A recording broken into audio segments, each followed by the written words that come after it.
يا شعبي سير بعزة، شعبي صامت ما بينهان، شعبي صامت ما بينهان. راس الحي الأمريكان، راس الحي الأمريكان.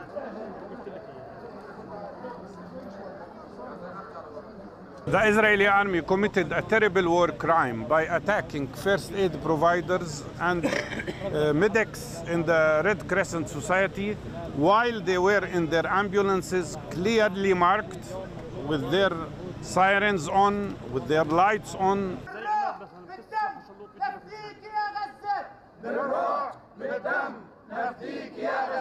Israel must be subjected to punishment, subjected to acts of sanctions against this terrible massacre and this terrible violation of every international law that should protect those who provide medical care to the injured people.